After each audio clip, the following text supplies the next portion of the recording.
Evangelho segundo o Espiritismo, capítulo 21. Guardai-vos dos falsos profetas, que vêm a vós com vestidos de ovelhas, e por dentro são lobos roubadores. Pelos seus frutos os conhecereis. Porventura os homens colhem uvas dos espinheiros, ou figo dos abrolhos? Assim, toda árvore boa dá bons frutos, e a árvore má dá maus frutos. Não pode a árvore boa dar maus frutos, nem a árvore má dar bons frutos. Toda árvore que não dá bons frutos será cortada e lançada no fogo. Assim, pois, pelos seus frutos os conhecereis. Atribui-se geralmente aos profetas o dom de revelar o futuro, de maneira que as palavras profecia e predição se tornaram equivalentes. No sentido evangélico, a palavra profeta tem uma significação mais ampla, aplicando-se a todo enviado de Deus, com a missão de instruir os homens e de lhes revelar as coisas ocultas, os mistérios da vida espiritual.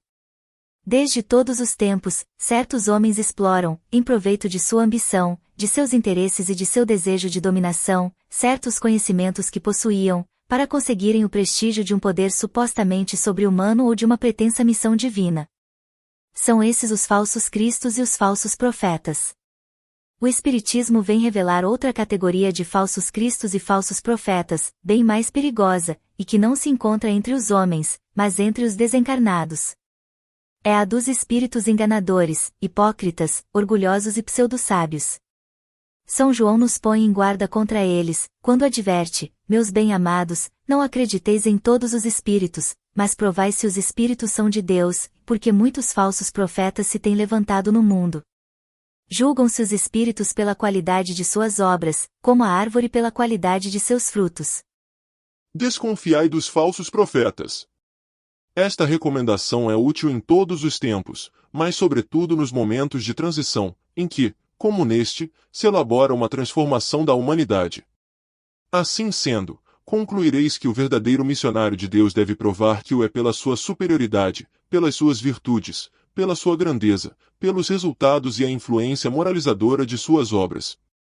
Numa palavra, os verdadeiros profetas se revelam pelos seus atos e são descobertos pelos outros, enquanto os falsos profetas se apresentam por si mesmos como enviados de Deus.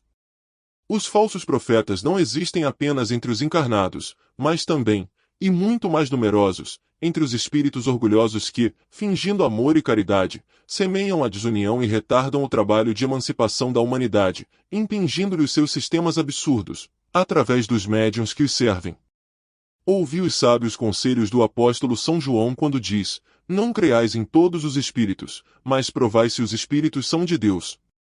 Porque, entre os invisíveis, há também os que se comprazem em enganar, quando encontram oportunidade. Os enganados são, bem entendido, os médiuns que não tomam as necessárias precauções.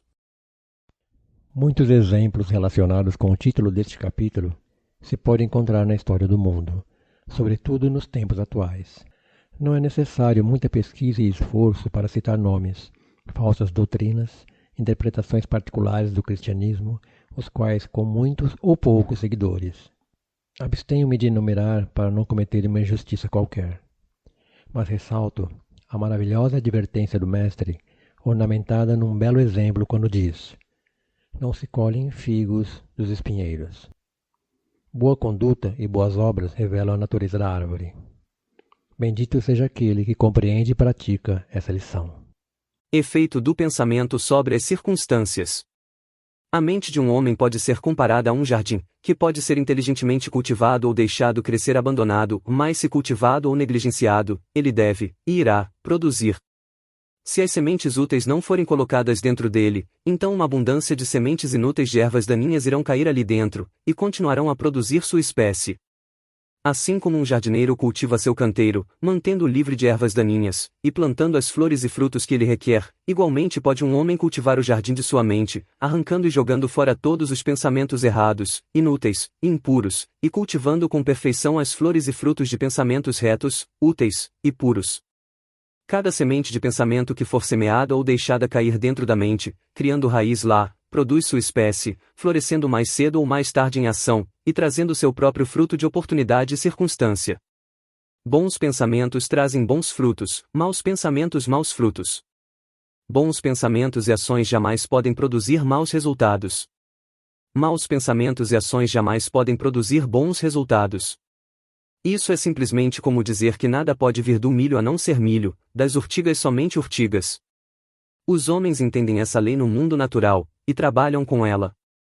Mas poucos a entendem no mundo mental e moral, embora sua operação lá seja igualmente simples e inevitável, e eles, portanto, não cooperam com ela. Pensamentos impuros de qualquer natureza cristalizam-se em hábitos nervosos e confusos, que solidificam-se em circunstâncias distrativas e adversas. Pensamentos egoístas de qualquer forma cristalizam-se em hábitos de egocentrismo, que solidificam-se em circunstâncias mais ou menos desesperadoras.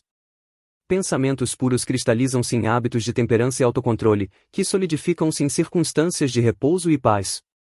Pensamentos de amor e altruísmo cristalizam-se em hábitos de esquecer-se de si próprio pelos outros, que solidificam-se em circunstâncias de prosperidade certa e duradoura, e riquezas verdadeiras.